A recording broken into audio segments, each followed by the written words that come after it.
In the quiet hours when New York pretends to sleep, the real stories aren't told in headlines, but cured in concrete beneath our feet. Join Leo, Maria, and the workers who poured a city under the shadow of a secret concrete club, where every slab carries a quiet secret and every deal leaves a trace. If you enjoy calm crime stories with soft tension and humane characters, feel free to subscribe and stay with us for the rest of the tale.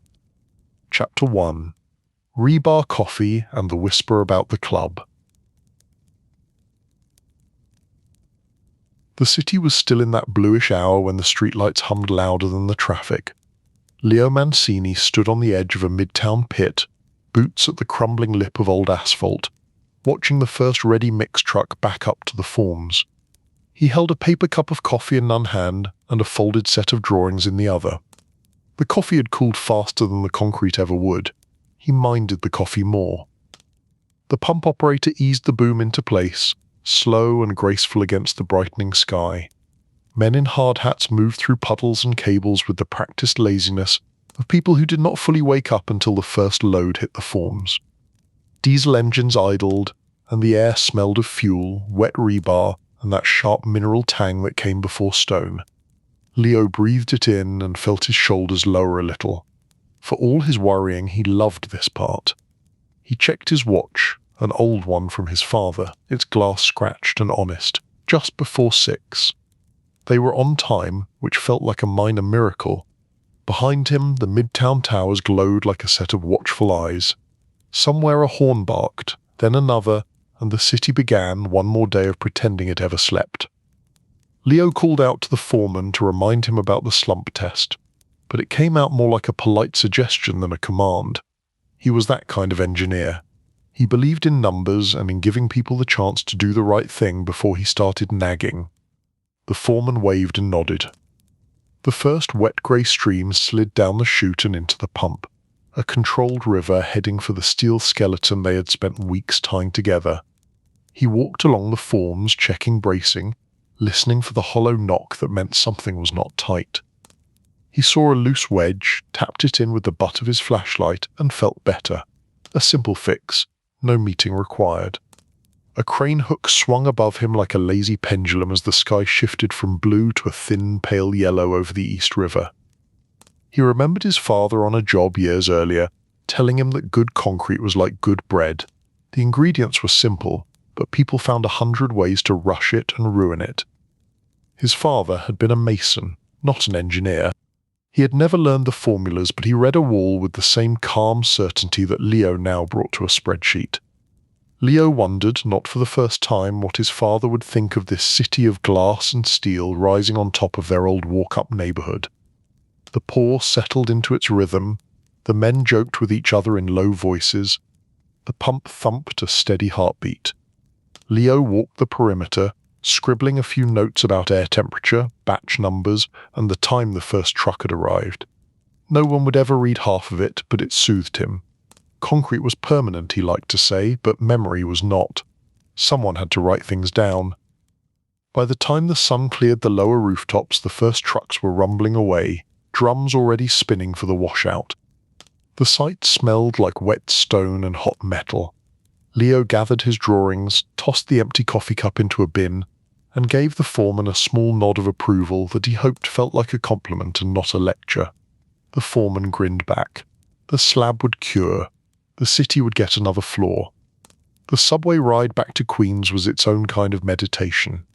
Leo leaned against the train door and let the tunnels blur by, listening to the squeal and clatter. He thought about rebar spacing and live loads and about whether he had left his bathroom light on. He lived alone and had long since learned that the best way to avoid thinking too hard about that fact was to think about beams instead. His building in Queens was a brick 6-story with a cracked brownstone stoop and a lobby that smelled of old mail and mop water. The super-collected old radios and the faint ghost of a big band station floated from the basement almost every evening. Leo liked that. It made him feel as if the building itself remembered another time.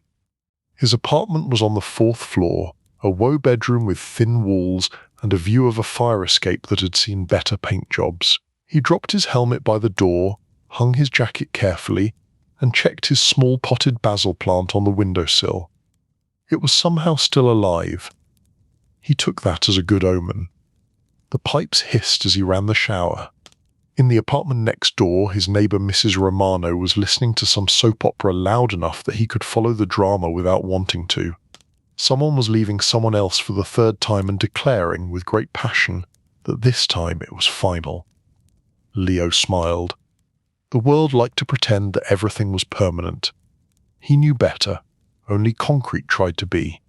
After he dressed in clean jeans and a faded shirt, he made fresh coffee, the good stuff this time, measured carefully. At the small table by the window, he spread out his notebook and the copies of the bid documents from the Midtown job. Numbers lined the pages in his neat looping hand. Volumes, labor hours, contingencies.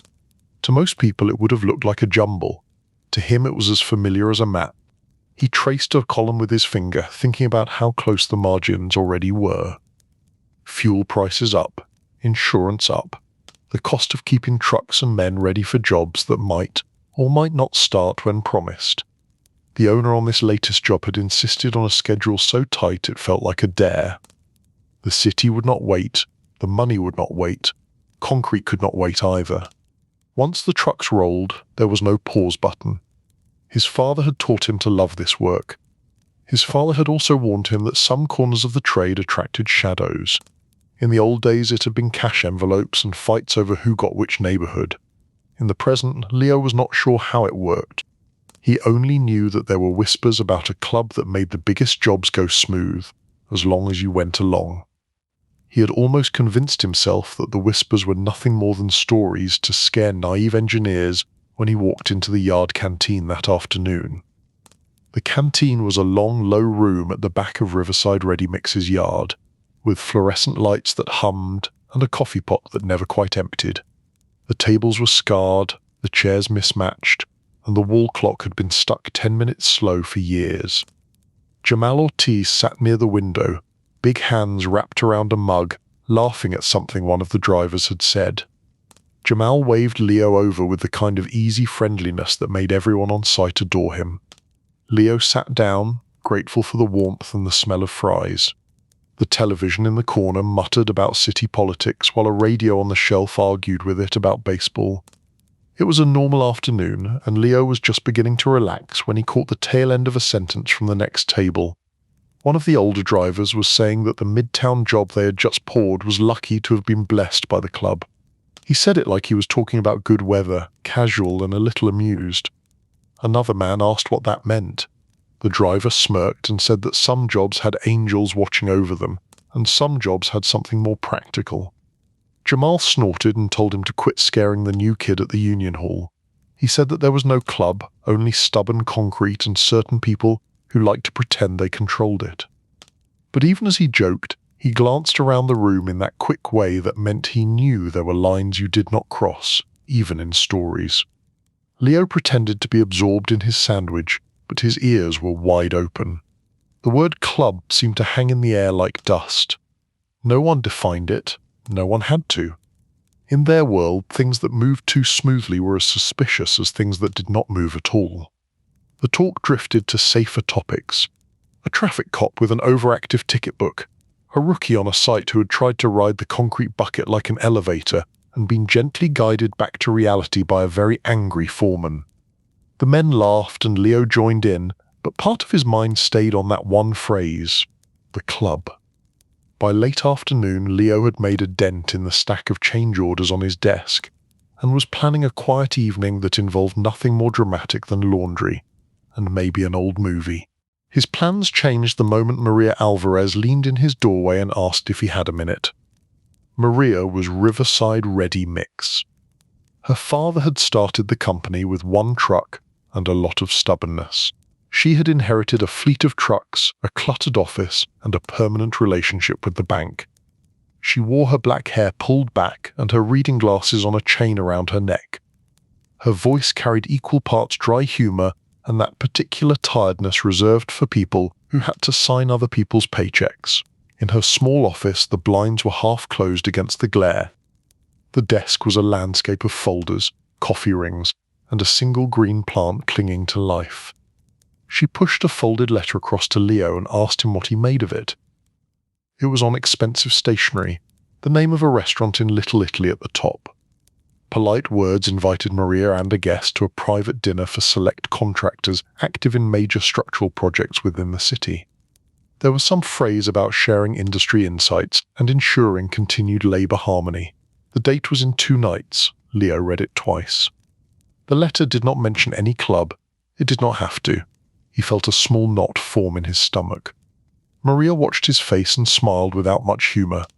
She told him that apparently they were moving up in the world. Someone, somewhere, had decided Riverside was worth inviting to the grown-up table. She asked whether he would come with her. She said she needed someone who understood numbers better than she understood wine lists. He tried to joke that he barely understood either, but Maria cut him off with a look that said this was not a social favour. She wanted his eyes on the arithmetic behind whatever was about to be proposed. She wanted to know the cost. He said he would go.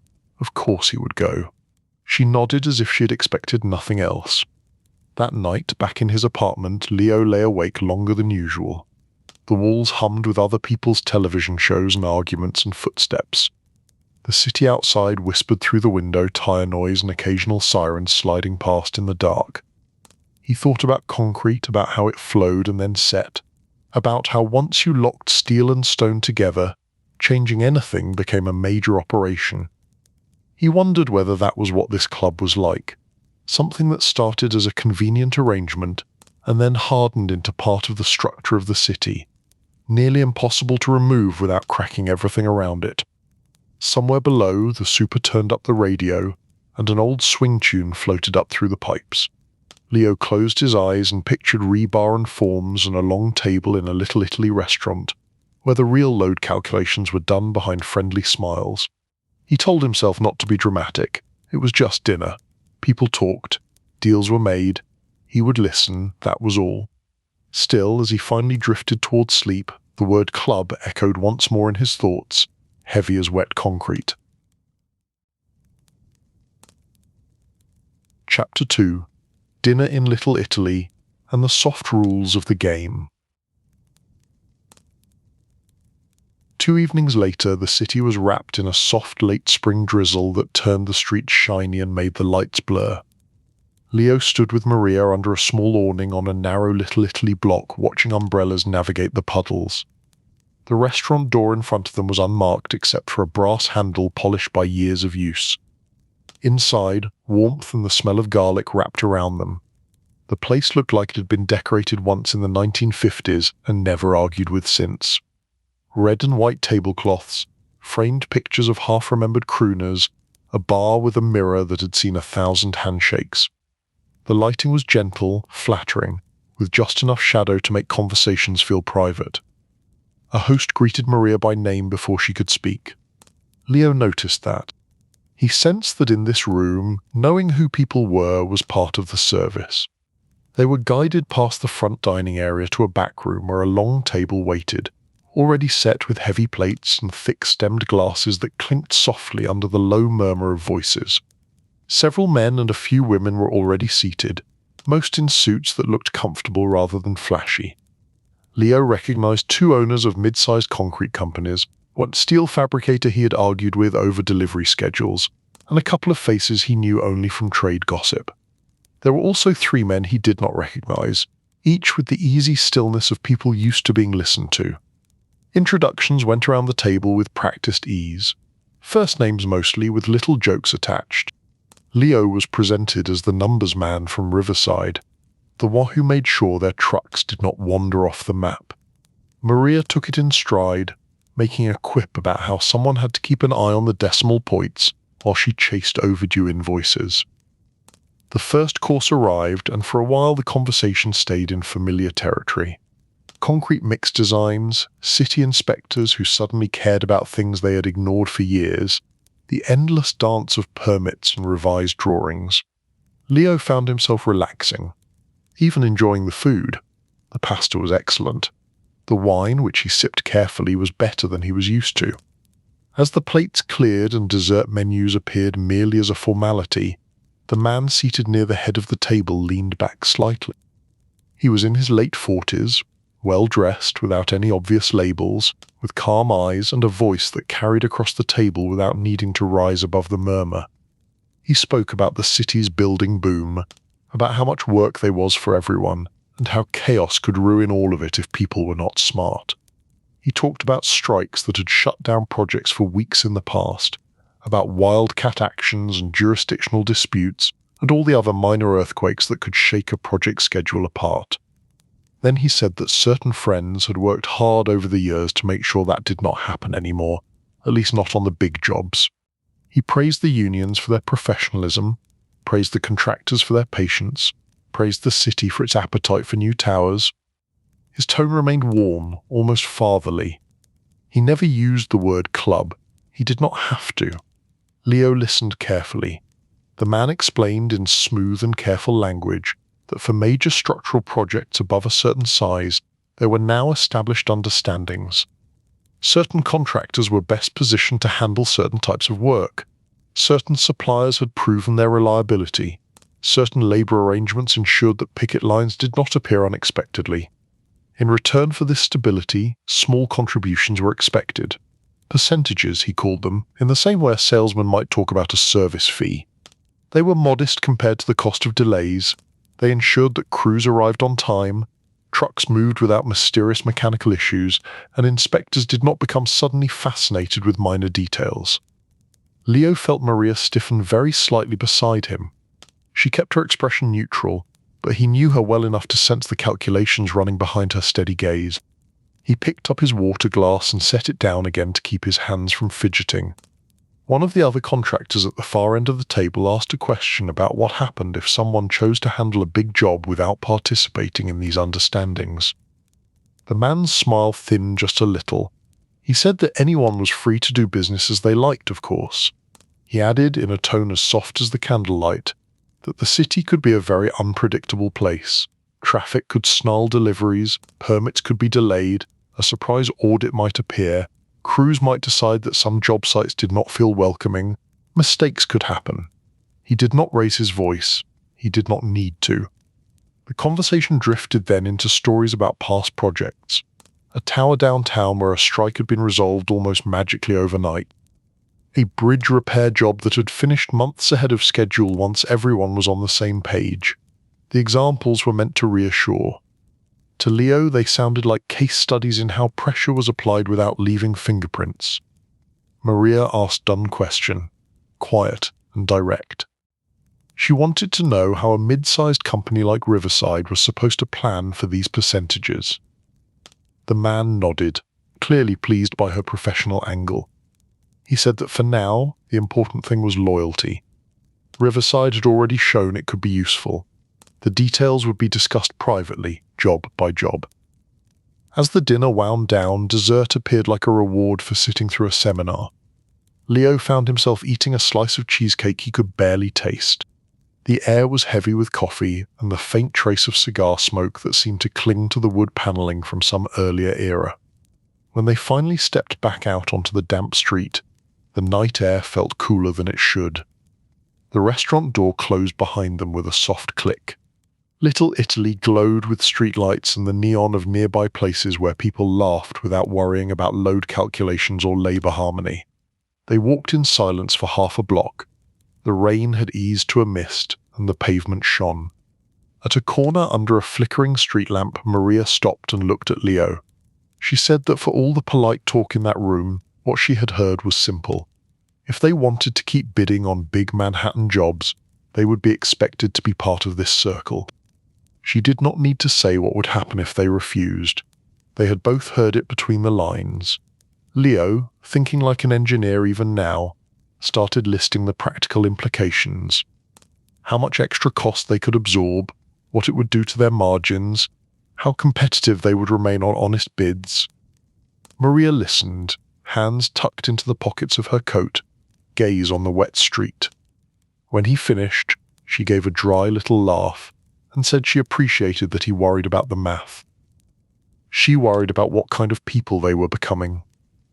On the subway ride back, Leo watched the reflections of passengers in the dark window, a man in a business suit reading the paper, a tired nurse nodding off, teenagers passing a set of headphones back and forth. The city moved on, mostly unaware of the private rules being drawn over its skyline. He thought about the phrase labor peace. In theory, it sounded like a good thing. No sudden strikes, no dangerous confrontations on picket lines, no families losing paychecks over distant negotiations. In practice, it seemed to mean that a small group could charge a toll for keeping trouble away, even when they were sometimes the ones who could call trouble in the first place. The next morning at the yard, the sky was a clear blue scrubbed clean by the rain.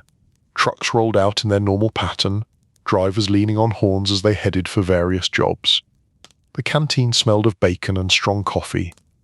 If there was an invisible chalkboard somewhere with names and checks and circles, it was not hanging on any wall Leo could see.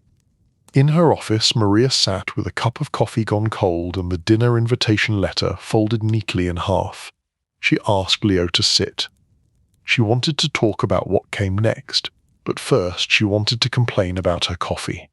She said that if they were going to be invited to fancy dinners with good dessert, the least the universe could do was grant her decent coffee at work. Leo smiled, grateful for the humour, then sobered as they reviewed their upcoming bids. There was a Midtown East job they had been chasing for months, a foundation package that would keep their trucks busy for a season. There was a smaller Queens warehouse slab that would barely break even but would keep their regular crew employed. And there was a whisper, already reaching them, that the 52nd Street Tower job might soon go out to bid, a project so large that people spoke about it with the same tone used for weather events. Maria pointed out that the people they had just dined with would surely have opinions about who should pour the concrete for those projects. If Riverside refused to play along, they might find themselves gently moved off the board. Leo suggested that maybe, just maybe, the world exaggerated the power of such groups. Maria raised dun eyebrow, a skill she wielded like a tool, and reminded him how the host had known her name before she had said a word. Later that day, out on a small site in Queens, Leo walked among workers setting forms for a loading dock. The job was modest, the kind of project no one would ever mention in a news article. The crew joked about the Mets, about a new guy who had shown up in shiny boots and left with them scuffed, about a rumour that the coffee truck guy had changed brands again. Jamal joined Leo near the stack of rebar and asked how the fancy dinner had gone. Leo considered lying, then decided there was no point. He told him, as simply as he could, that some very polite people had explained how the big jobs worked now. Jamal listened, expression unreadable, then nodded slowly. He said he was not surprised. In his experience, true trouble rarely arrived wearing overalls. It wore suits and aftershave and spoke softly. In the afternoon, Leo walked a midtown sidewalk alone, checking a building site where Riverside hoped to work. He watched another company's trucks backing up to a pump, men in hard hats guiding the chute. The rhythm was the same, the language of hand signals universal. Yet it felt different, now that he had glimpsed the quiet agreement sitting behind which company emblem ended up on those truck doors. He paused at a corner and looked up at the half-finished skeleton of steel. Sunlight flashed on beams and safety netting. A crane arm swung in slow arcs. Somewhere above, a welder threw sparks into the air like brief, bright stars. The city built itself every day, and most people only saw the finished facade. Leo saw the contracts, the union cards, the off-the-record conversations that had helped decide whose concrete would harden in those forms. That night, back in Queens, Leo sat at his kitchen table with his notebook open. He wrote down everything he could remember from the dinner. Names, faces, phrases, the way the host had said certain words. The casual mention of percentages.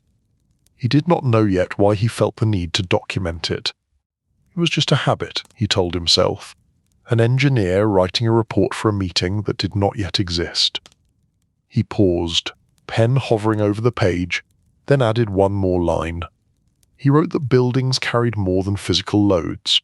They carried the weight of how they were made, the choices behind them, the quiet agreements that let them rise. It was a thought he would come back to many times in the years ahead. For now, he closed the notebook, turned off the kitchen light, and listened to the hum of the refrigerator and the distant rumble of a train heading into Manhattan.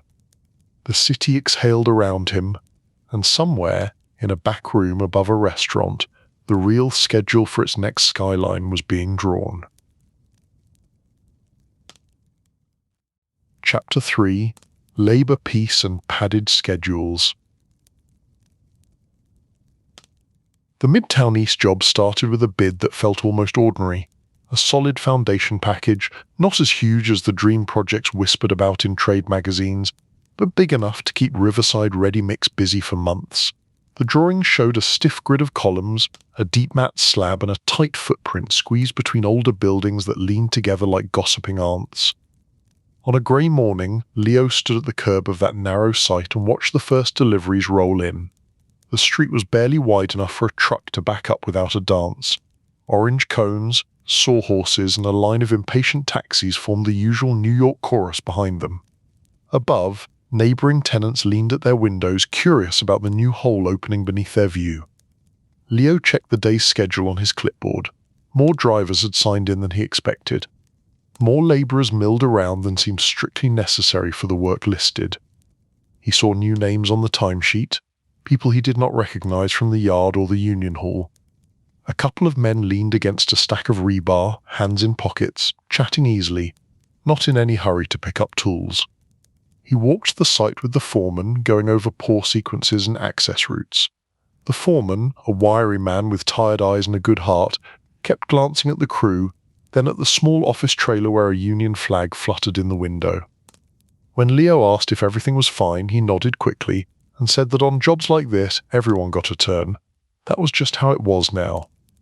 As the morning went on, Leo noticed a pattern. The same 3 or 4 workers did most of the heavy lifting. They guided hoses, vibrated concrete, checked elevations. A larger ring of men stayed at the edges, available for the occasional assist but mostly watching. On the surface, the job looked properly staffed, maybe even generously staffed. Underneath, it felt like one crew carrying 2. At lunch, with the first half of the pit neatly poured and troweled, Leo sat on a stack of plywood with a sandwich, while Jamal joined him with a plate piled high from the nearby food truck. The air smelled of onions, diesel, and curing concrete. Car horns drifted up from the street. Above them, steel beams waited for their chance to rise. Leo mentioned the extra names on the timesheet. He kept his tone casual, more curious than critical. Jamal chewed thoughtfully, then wiped his hands on a napkin that immediately gave up the fight. He explained that in jobs like this, there was an unspoken expectation that certain people would be carried. Some days they were cousins of someone important. Other days they were old hands who did not move as fast but had earned the right to stay on the clock. Still other days they were simply names, there to keep peace with those who liked to see their lists reflected in the payroll. Leo frowned and pointed out that the job costs were already tight. Jamal nodded, saying he understood the math, but that there was another kind of math at work, the kind measured in headaches avoided and stoppages prevented. He said that a few extra paychecks were cheaper than a sudden work stoppage with a line of trucks idling out on the street, drums spinning, money sloshing into nowhere. He said it without anger, in the calm tone of someone who had seen crews walk off sites for reasons that never made it into official reports. He joked that concrete was not the only thing that could set hard.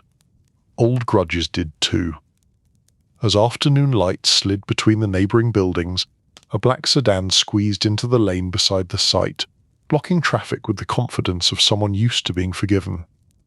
A man in a neat jacket stepped out, adjusting his tie, and surveyed the operation with a practised eye. He was not wearing a hard hat, but no one challenged him. The foreman hurried over, hard hat tucked under one arm, expression carefully neutral. Leo watched from a short distance as the newcomer examined the crew, nodded at a few familiar faces, and peered at the sign-in sheet clipped to a board inside the trailer.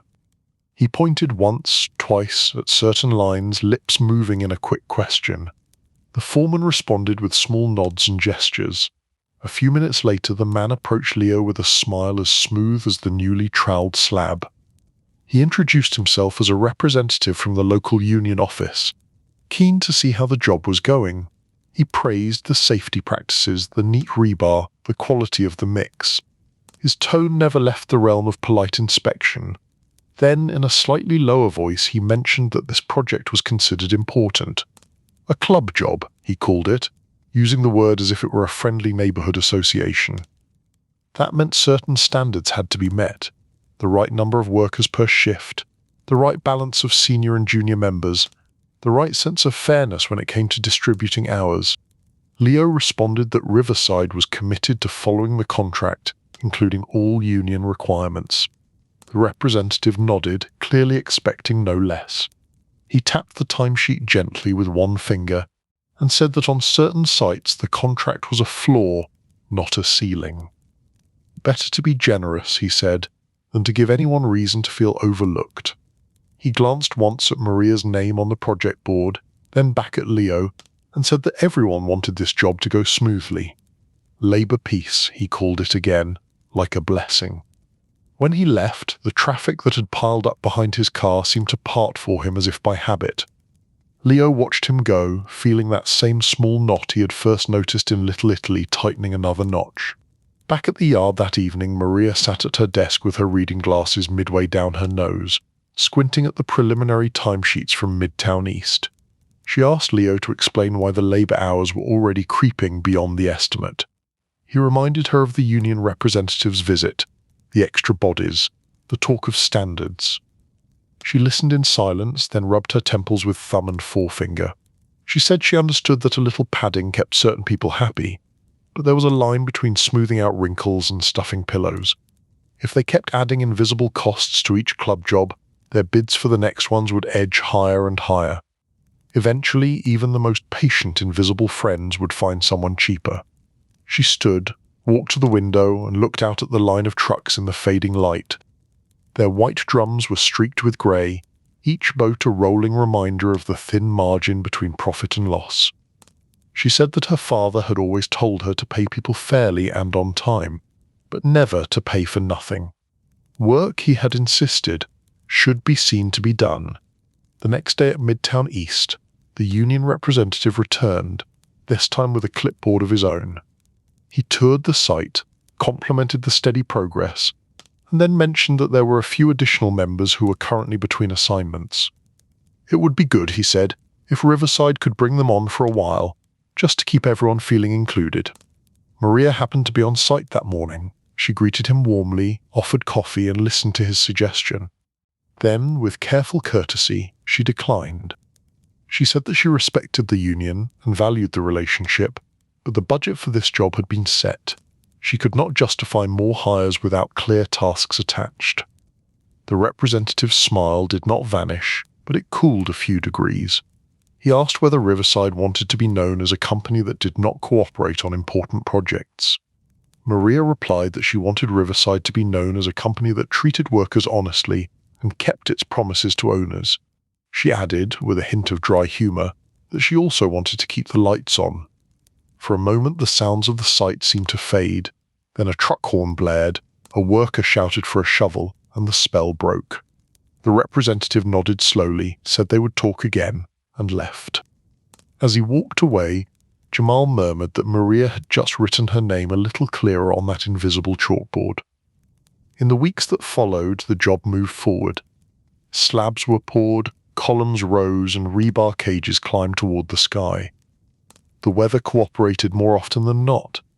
Inspectors arrived on schedule and found little to complain about. On the surface, it was an example of labor peace, the system working as advertised. Yet Leo could feel a subtle change. The extra workers lingered a little longer at the margins, conversations lowered when he or Maria approached, and some familiar faces from other jobs stopped dropping by the yard unannounced. It was as if a quiet note of caution had been passed around, the kind that did not make it into emails or letters. One evening, as the sun set behind the Midtown towers and painted the forms in gold, Leo lingered on the site longer than he needed to. He looked at the grid of new concrete, each bay a neat rectangle, each column a sturdy promise. On paper, the labor numbers were a little higher than ideal. On the ground, the work looked fine. No one driving past would see any difference. He thought about loads again. not at the physical forces that travelled through beams and columns, but the human weight of decisions layered onto each job. A few extra names on a payroll, a few silent agreements kept, a polite refusal made in a trailer that could echo much farther than its thin walls. When he finally headed for the subway, the city had shifted into its evening rhythm. Office workers spilled out of buildings in waves, food carts lit their small islands of warmth, and construction sites switched from roar to murmur. The Midtown East Tower would rise, so would the bills. At home that night, Leo updated his notebook, adding a section he simply titled Midtown East Observations. He listed dates, crew counts, visits from union officials, and any small detail that seemed out of place. As he wrote, he felt again that he was taking notes for a meeting he could not yet define, with participants he had not yet met.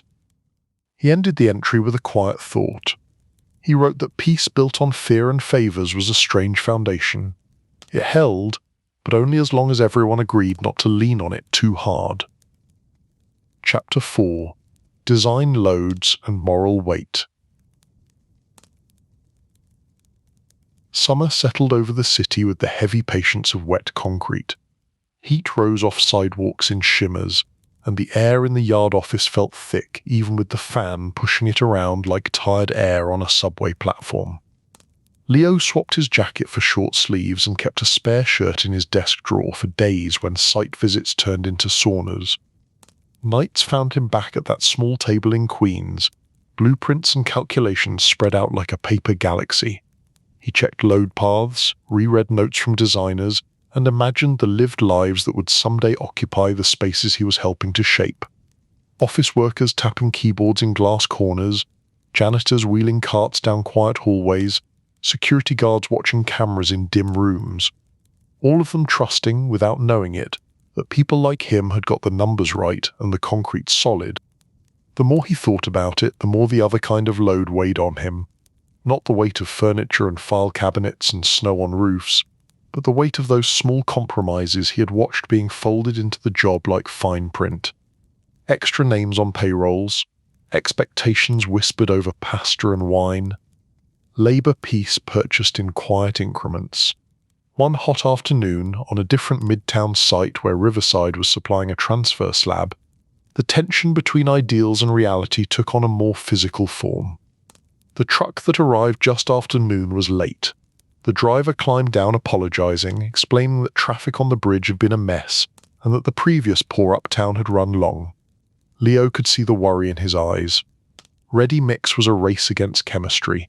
Once the ingredients were in the drum, the clock started. Leo checked the batch ticket and frowned at the timestamps. The mix had been in the drum longer than he liked. The slump test came back acceptable, but only DEET.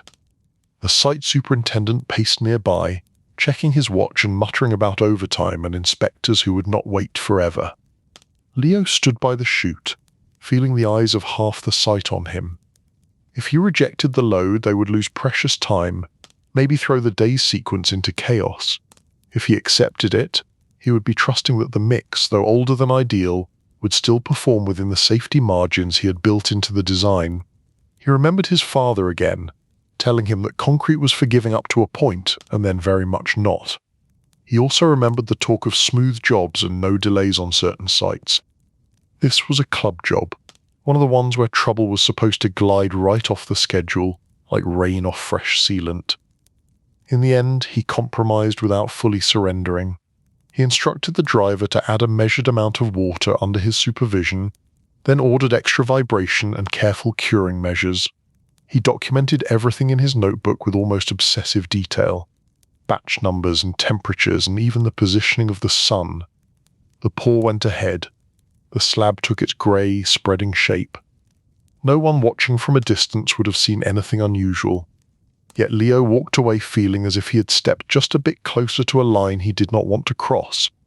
Not because of the science, which still sat inside acceptable limits, but because of the pressure that had nudged him there.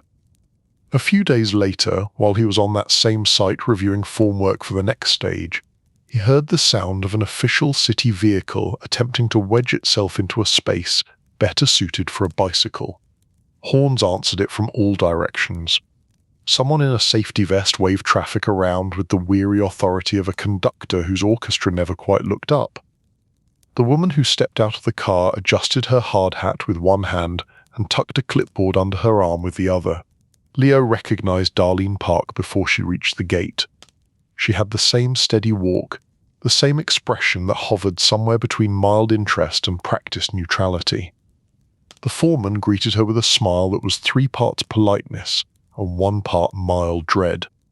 Leo joined them, and Darlene nodded in his direction, a flicker of recognition passing through her eyes.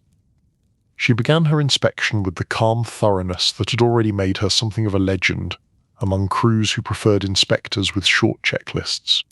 She measured rebar cover here, checked form ties there, and asked for batch tickets with a politeness that somehow made refusal unthinkable. When she reached the area of the slab that had been poured with the delayed truck, Leo felt his pulse pick up. She reviewed the records, flipped through his notes, and glanced around at the curing blankets. Her questions were precise but not accusatory. Had there been any other delays? Had the mix been adjusted? What curing procedures had been followed? Leo answered honesty. He explained his decision-making process, the margins he had considered, the steps he had taken to stay within code and good practice. As he spoke, he watched her face for any sign that he had crossed an invisible line. She nodded slowly when he finished. She commented that the records were unusually detailed, then added that detailed records were a very good habit to have in this town. She signed off on the inspection, made a note to return after stripping, and moved on without drama. Later, as she gathered her papers near the gate, Leo walked with her to the car. Traffic swirled around them in agitated loops, drivers leaning on horns as if they were life preservers. He thanked her for the thorough inspection. She thanked him for the honest answer. She mentioned, almost casually, that she sometimes noticed patterns in her work. Certain jobs where paperwork seemed very tidy, perhaps a little too tidy. Certain contractors whose bids appeared again and again on the same class of projects. Certain unions that never seemed to have disputes on certain sites, despite having them everywhere else. She said all this in a calm, almost conversational tone, eyes on the page where she was tucking her latest report. Then she looked up at Leo and said that when patterns piled up enough, they started to look like a story. Sometimes, she added, that story needed to be told to people who had more time and resources than a single inspector with a clipboard and a stubborn streak. Leo did not respond right away. He watched a taxi crawl past, the driver and passenger arguing gently about directions. He listened to the clank of rebar and the distant rattling of a jackhammer on another block. The city was busy writing 1,000 stories at once, most of them about nothing more dramatic than people trying to get through the day. He finally said that if anyone ever wanted to hear about odd patterns in mixed deliveries and labor rosters, he probably had more notes than was strictly normal. Darlene smiled, a quick flash that softened her face for a heartbeat. She said that she believed there was no such thing as too many notes, then handed him a card with a number written in clean, even script. No title, no agency stamped on it, just a name and digits. She said that if he ever noticed a pattern that made him lose sleep, he could call. No obligation, no promises, just a conversation. After she drove off, Leo stood at the gate a little longer than necessary. Jamal wandered over and asked if the inspector had liked their work. Leo replied that she had, and that she seemed to like paperwork almost as much as he did. Jamal chuckled and said that people like that were either a blessing or a warning. Sometimes both. That night, the air in Leo's apartment felt thick despite the fan rattling on the dresser. He sat at his table with the card Darlene had given him resting on top of his notebook. The city dimmed outside his window, lights going out in waves as office towers settled into their nighttime skeletons. He opened the notebook to the pages where he had listed the Little Italy dinner, the Midtown East job, the near-late load, the extra workers. The entry looked neat and harmless, just ink on paper. Yet each line carried a memory of a moment where something odd had been smoothed over for the sake of peace and progress. On a clean page, he wrote a new heading. Patterns. Below it, he began grouping his notes not by job, but by theme. Times when deliveries had been late but not questioned. Times when extra crew members had appeared and disappeared without clear roles. Times when inspectors had seemed oddly uninterested. Times when certain names had been mentioned with more caution than others. As he wrote, he thought about design loads again. Engineers did not add up obvious weights. They accounted for wind, for people, for snow that might pile up in corners, for furniture that might change, for errors in assumptions. They built in factors that were invisible to the casual eye, but essential to keeping a structure standing when life pushed against it. He realized that the city had its own kind of hidden loads: fear, habit, quiet deals, people in positions of influence who could push or ease projects along. Those loads did not appear on drawings, but they bore down just the same. He closed the notebook and looked at the card. He did not call, not yet. Instead, he slid the card between 2 pages and put the notebook away on the shelf above his bed. It sat there like a small, dense object, its presence felt even when the light was off. Days turned into weeks. The Midtown East job progressed from hull to frame. The transfer slab cured. Inspectors came and went. The union representative reappeared once, more polite than before, asking gentle questions about how Riverside planned to approach some upcoming bids. Leo listened, gave non-committal answers, and felt his caution grow roots. One afternoon, Maria found him in the office bent over a stack of change orders. She leaned against the doorway, arms folded, and asked him how many sleepless nights he was getting out of this new wave of busy work. He tried to joke that he had calculated the load of paperwork and found it within acceptable parameters, but she did not laugh much. She stepped into the room and closed the door most of the way. She said she had noticed his notebooks piling up. She did not ask to read them. She did not need to. She could see the way his jaw tightened when certain names were mentioned, the way his eyes tracked the fine print on contracts more intently than before. She told him plainly that she wanted Riverside to stay in business. She also wanted to look their workers in the eye without feeling she had sold them into someone else's story. If there was trouble gathering on the horizon, she needed to know whether they were running toward it or away from it.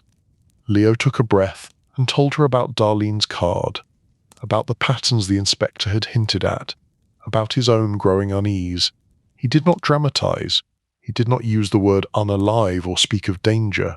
He framed it in the language they both understood best: risk, load, margin. Maria listened, eyes narrowed slightly, then nodded. She said that when her father had first started the company, he had delivered to any job that would take him and worried about politics later. The city had been different then, rougher in some ways, but also simpler. Now the politics were woven into the concrete itself, invisible fibers that might hold or snap. She surprised him by saying that maybe, just maybe, it was time someone poured light into those forms too. That night, in his quiet Queen's apartment, Leo lay awake under the faint buzz of the ceiling light he had forgotten to turn off. He thought about design loads one more time. He had spent his career calculating how much weight a slab or beam could bear before cracks formed. He wondered about his own capacity now, how much moral weight he could carry before something in him fractured. Just before sleep finally came, he decided on one small act. In the morning he would take Darlene's card out of the notebook and slip it into his wallet, next to his union card and his worn driver's license. Not a call, not yet, but closer, within reach. It was a small decision, invisible to anyone else, but it felt like shifting a bit of rebar inside a form, a quiet adjustment that might change how the structure behaved when pressure came. Chapter 5: The Quiet Inspector and the Unspoken Offer. In a city that never seemed to run out of noise, there were still pockets of quiet work that rarely made it into conversations. One of those pockets lived in a government building that looked like a stack of grey boxes near downtown, where fluorescent lights hummed and file cabinets lined the walls like patient sentries. Darlene Park moved through that world with the ease of someone who had long since made peace with paperwork. Her office was small but tidy. A narrow desk, a metal chair, a window that looked onto another building's brick wall. On the cabinet beside her, folders sat in careful rows, each labelled in her neat handwriting. Some files were simple, routine inspections that had passed with only minor comments. Others were thicker, full of notes and photographs, letters and amended permits. Those files had small, quiet marks on their tabs, nothing that would mean anything to a casual observer. A dot here, a short line there, her own private shorthand for jobs that did not feel quite right. A few folders on the top shelf carried the names of concrete suppliers and contractors that had begun to repeat in her reports. Same companies, same union locals, same kinds of projects. Major structural work, large concrete packages, high visibility towers. On paper, everything looked neat. In person, she felt a hum under the surface. Something like the vibration of a pump truck you could feel through your boots even when it idled. She had grown used to seeing patterns that others overlooked. It was part of why she had taken this job in the first place. Buildings did not lie. They might sag, they might crack, but they told the story of how they were made if you listened. The same was true of paper. Repeated bidders on similar jobs, identical labour rosters on projects that should have looked different. Quotes that came in just high enough to lose or just low enough to win, again and again. She opened a file labelled Midtown East and flipped through the pages. Leo's notes were there, clipped to a batch of official forms he had provided. His handwriting was careful, almost old-fashioned, numbers and dates arranged like a small city of ink. She appreciated that. Many engineers hated paperwork and left their reports to others. Leo treated each inspection as part of the structure itself. She ran her finger down a list of deliveries, her brow creasing slightly at a stretch where the time seemed too regular to be real. Trucks did not move through Manhattan with the precision of a watch. They were delayed by traffic, police, small accidents, human error. Yet here was a run of entries that read like a schedule rather than a record. She made a note in the margin, then closed the file. It was not enough to act on, not yet. But it joined a chorus with other small observations from other jobs. A pattern, faint but growing. A few days later, the city pushed her out of the office and back into its noisy streets. An inspector was part administrator, part detective, part negotiator. You could not do the job from behind a desk. You had to see the concrete while it was still wet, the rebar before it vanished under forms, the faces of the people who managed the work. That was how she ended up, on a mild afternoon, stepping into a narrow diner near a midtown site with a sheaf of notes under her arm and a craving for coffee that did not taste like it came from a government machine. The diner was one of those long, narrow places with a counter running down most of its length and a row of booths beneath big windows. The air smelled of pancakes and grilled onions. A television in the corner muttered about a ball game. A waitress moved between customers with a pot of coffee in one hand and a stack of plates balanced in the other. As Darlene slid into a booth by the window, she noticed someone already at the next table, hunched over a set of drawings spread beside a plate of half-eaten toast. Leo looked up as she settled in, surprise flickering across his face before he offered a shy smile. They exchanged nods and a few words about the latest heat wave, the kind of small talk people used to test whether deeper conversation was welcome. When the waitress arrived, Darlene ordered coffee and a bowl of soup. Leo asked for another cup and pushed his drawings aside, as if giving the moment space. He asked how inspections were treating her. She replied that buildings were still trying to stand up straight and people were still trying to cut corners, so her job remained secure. He laughed softly at that, the sound quick and self-conscious. She mentioned that she had enjoyed reading his notes from the last inspection. He seemed startled by the idea that anyone would enjoy paperwork. She explained that clear records were like good rebar. You did not always see them in the final product, but you felt the difference when they were missing. He asked her, carefully, whether she ever felt like the numbers on tickets and timesheets were telling a story that did not quite match what she saw on site. She looked at him over the rim of her cup for a long moment before answering. She said that in her experience, numbers rarely lied on their own. People arranged them to be polite. She had stacks of polite numbers on her shelves, very tidy, very consistent, so consistent that they made her suspicious. Leo traced a line on the table with one finger, following the grain in the laminate. He admitted that he too had noticed some tidy patterns. Same companies winning similar jobs, Same unions involved, same promises of labour peace that came with unspoken costs. He said this in a low tone, as if the salt shakers might be listening. Darlene did not press. She simply nodded, as if confirming something she had already suspected, and shifted the topic to building codes and the new rules the city was drafting for concrete strength testing. But in the spaces between the talk of slump values and core samples, there was an understanding growing. Before they left, she wrote a phone number on a napkin and slid it across the table. She said that sometimes, when patterns got too neat, other people became interested, people with more time and more reach than either of them. If he ever felt that his notes were weighing on him, he could call.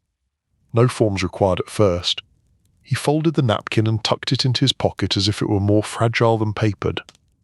They parted at the door, each heading toward their respective sites, the city swallowing them back into its anonymous tide. Life did not turn dramatic overnight. The next week, Leo went back to juggling schedules, nagging about cover over Rebar, and reminding drivers not to chase taxis on their way to jobs. The yard office buzzed with the same mix of small crises and stale coffee. The Little Italy dinner faded into the background like an old photograph on Maria's bulletin board. Then, on a Tuesday that began like any other, Leo discovered that some of his delivery tickets were missing. He had been reviewing records for a stretch of club jobs, lining up batch numbers with site logs for his own private peace of mind. The piles of paper usually gave him comfort. They made the chaos of daily work look organized in hindsight. But when he reached day particular week, there was a gap where a stack of tickets should have been. He checked again, convinced he had simply misfiled them. Nothing. He asked the dispatcher, who swore he had turned everything in. He searched the usual places where runaways went to hide. Still nothing. A creeping unease slid under his skin. Missing tickets meant missing proof of what had been delivered, when, and in what condition. On most jobs it might pass without comment. On certain projects, ones tied to the club, it took on a different colour. He mentioned the gap to Darlene during her next site visit, trying to sound more annoyed than anxious. She listened, face impassive, and asked a few pointed questions. Which jobs? Which days? Which drivers? When he named the week and the project, he saw something harden in her eyes. Not surprise exactly, but a small confirmation, as if another puzzle piece had clicked into place. She thanked him and made a note in her book, then changed the subject to concrete cover and curing blankets again. As she packed up to go, she handed him another card, same simple style as before. This time she asked him to store it somewhere safe. The number, she said, did not reach the city office. It reached people who were interested in more than rebar spacing. That evening, Maria called Leo into her office. Her face was tired, but her eyes were sharp. She closed the door most of the way and leaned against the desk, arms folded.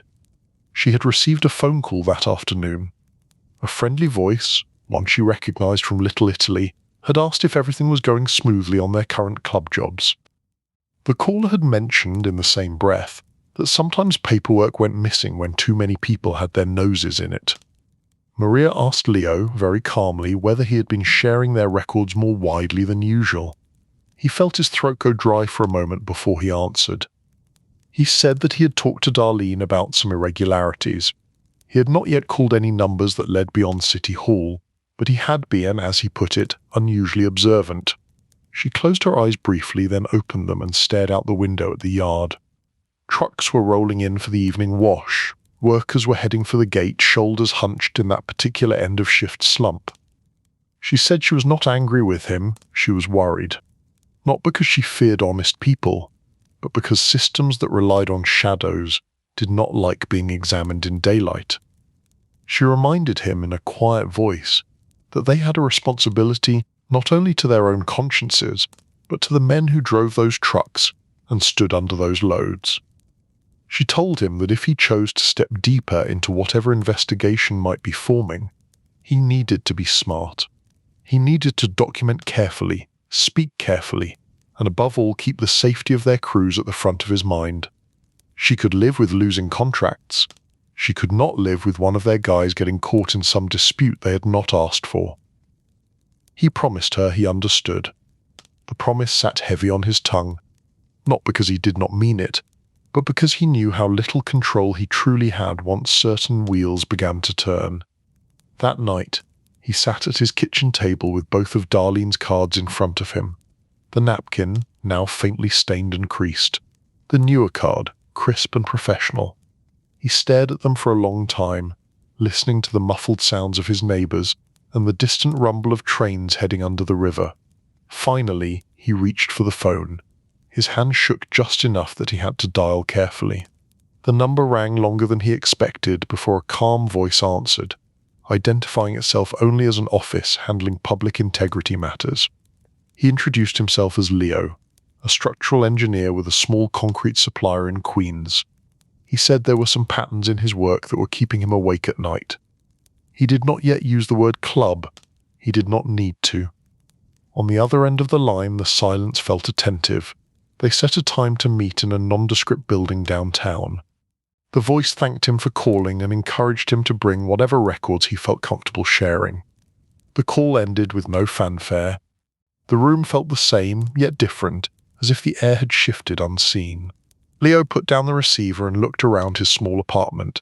Same peeling paint, same humming refrigerator, same view of a fire escape. Yet he knew that he had just stepped onto a path that would not be easy to step off again. He opened his notebook and wrote a new entry. Date, time, details of the call. Then, underneath, a single line. Load path changed. Chapter 6. The Big Pour on 52nd Street. The rumour about the 52nd Street Tower had started as a half-joking comment in the canteen months earlier, a kind of construction world fairy tale. A huge mixed-use monolith rising near the river, thick foundation, deep basement, enough concrete to keep half the city's trucks spinning for a year. By late autumn, the rumour solidified into drawings on Leo's desk. Heavy paper, crisp lines, a matte foundation that looked more like a small continent than a slab. The contract documents arrived in a thick envelope that made the mail slot sigh.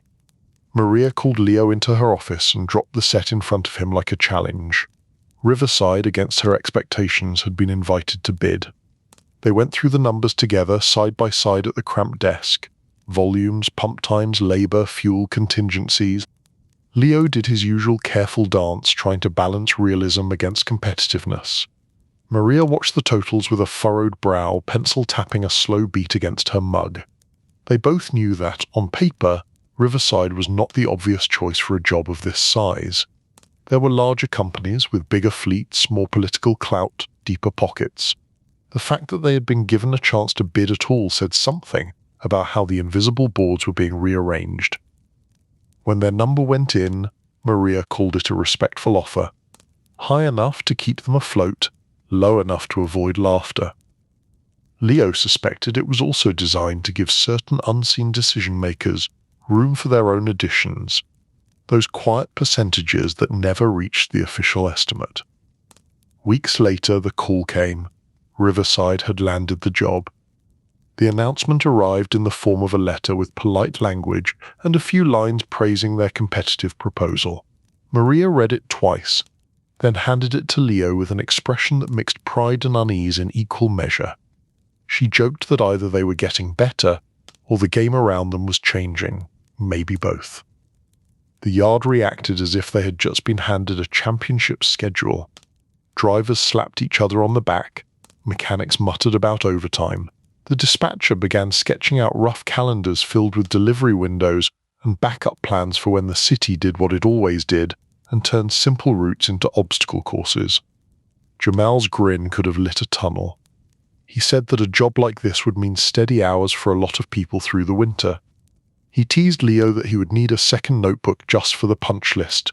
The excitement was real, so was the shadow. Word of the award had travelled faster than the official envelope, apparently. Before the ink was dry on the signed contract, the liaison from Little Italy appeared in Maria's office doorway, hat in hand and smile in place. He congratulated them warmly on winning such an important project. He said the city needed reliable people for work of this scale. He also said, in that same calm tone, that big jobs attracted attention from all sorts of quarters. Everyone would be watching. Best then that Riverside not have to worry about distractions. He mentioned specific union locals, particular subcontractors, and certain material suppliers that would, in his view, make the job proceed as smoothly as fresh-poured concrete. He hinted at the kind of schedule hiccups that might occur if, say, the wrong crew were offended or the wrong bid ignored. Maria listened without interrupting, her face an attentive mask. When he finished, she thanked him for his concern and said she would of course consider the suggestions carefully. He answered that he was not in the suggestion business, he was in the peace business. After he left, the office felt smaller. Maria closed the door and slumped into her chair, staring at the signed contract on her desk as if it were a living thing. Leo sat opposite, hands folded, notebook unopened. She said plainly that they were in deeper now than she had ever planned to go. With a job this size, there were no partial steps. Either they accepted the terms of the club, with all the costs and obligations that implied, or they prepared to face the consequences of any misstep on a stage much larger than Midtown East. Leo told her about his call to the Integrity Office, the upcoming meeting, the fact that he had already shared some of their older records. She listened, jaw tightening, then nodded slowly. If the net was already being cast, she said, maybe it was better to be on the side holding it than the side trying not to get tangled in it. The meeting with the federal investigators took place in a building downtown so anonymous that Leo had walked past it a dozen times without ever wondering what went on inside. The elevator hummed to a stop on a high floor, and he stepped into a corridor lined with beige walls and doors that all looked the same. The conference room where they received him held nothing dramatic. A table, a whiteboard, a few chairs, a coffee pot that smelled slightly burned. The people waiting were dressed like regular office staff, one man with tired eyes and a loosened tie, a woman with her hair pulled back and a stack of files at her elbow, another man in a cardigan that made him look more like a teacher than someone who chased organized rackets. They introduced themselves with first names only and invited him to sit. The questions began gently.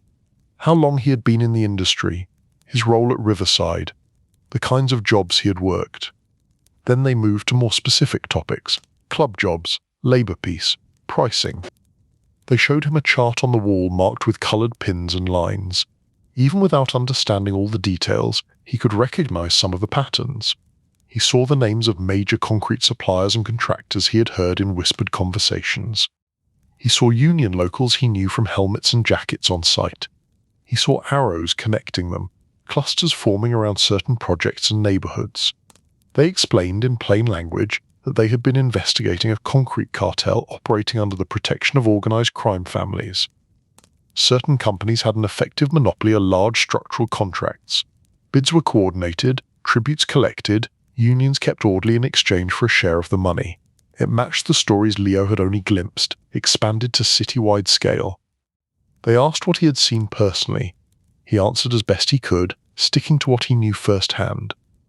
The Little Italy dinner, the soft talk of percentages, the extra workers on certain jobs, the missing tickets. He told them about Darlene's observations, about Maria's refusal to pad labor beyond what she could justify. Then one of them asked, carefully, whether he would be willing to record a conversation or two.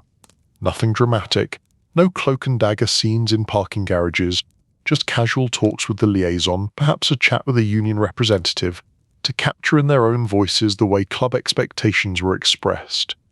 The request sat between them like a heavy tool. Leo thought of microphones as something used for speeches, not for quiet betrayals, yet he also thought of the load path he had written about, the way pressure travelled from these private agreements down into the foundations of the city. He agreed, slowly, outlining conditions. He wanted assurances that workers would be protected as much as possible, that Riverside would not be left dangling when things came to light. The investigators did not promise miracles, but they spoke with the steady confidence of people who had done this before.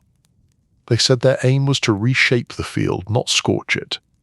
They gave him a small device that looked unimpressive, more like a pocket radio than anything dangerous. They walked him through its operation. Simple. On, off. He tucked it into his jacket pocket and felt its weight as if it were 10 times heavier. The first recording happened sooner than he would have liked. The liaison called to set up a meeting to review logistics for the 52nd Street pour. They chose a corner table in a quiet bar near the river where the noise level would be high enough to give their voices a soft privacy. Leo arrived early, heart thudding in his ears. He checked and rechecked that the device was on. When the liaison arrived, all charm and easy smiles, Leo did his best impression of a slightly anxious but eager engineer, worried about schedules, eager to avoid problems. They spoke of truck routes, night pours, overtime rules. Then, as if discussing seasoning in a recipe, the liaison began to mention percentages. A small cut on each cubic yard, a tiny share of each labour hour, tiny individually, substantial in aggregate. He spoke of it as the cost of keeping everyone on the same page. Leo asked question, careful not to sound hostile. How would the payments be made? Which companies would be cut out if they did not agree? How had things been handled on similar towers? The liaison answered with that same soft tone, dropping names and hinting at histories without ever saying anything as crude as crime or unalive. The device in Leo's pocket drank in each word. When he left, the river breeze felt colder than it should for the season. He walked for several blocks before trusting himself with public transport. At home, he sat in the dark for a long while, jacket still on, the weight of the recorder a reminder of the line he had crossed. Meanwhile, preparations for the big pour gathered momentum. The 52nd Street site transformed from a muddy excavation into a forest of rebar and wood. Forms rose layer by layer. Crews tied steel in dense patterns that looked more like weaving than construction. The matte foundation would be thick enough to swallow small houses without noticing. On the morning of the first major pour, the sky was clear, but the forecast hinted at late rain. Trucks lined up down the block before dawn, their drums slowly turning, each carrying a portion of the future. The pump truck stood like a metallic spider at the edge of the pit, boom folded, waiting. Leo walked the perimeter with the superintendent, checking bracing, confirming pour brakes, reviewing emergency procedures. Jamal gathered the crew and went over safety points in his steady, almost gentle voice. No shortcuts, he reminded them, no heroics. Concrete did not care about bravado. The liaison appeared at the edge of the site, watching with the air of a man inspecting a performance for which he had sold many tickets. He clapped Leo on the shoulder and remarked on what a beautiful day it was to make history. Leo smiled thinly, thinking of the recorder he had worn during their last chat, and the copy of that conversation now sitting in a downtown office.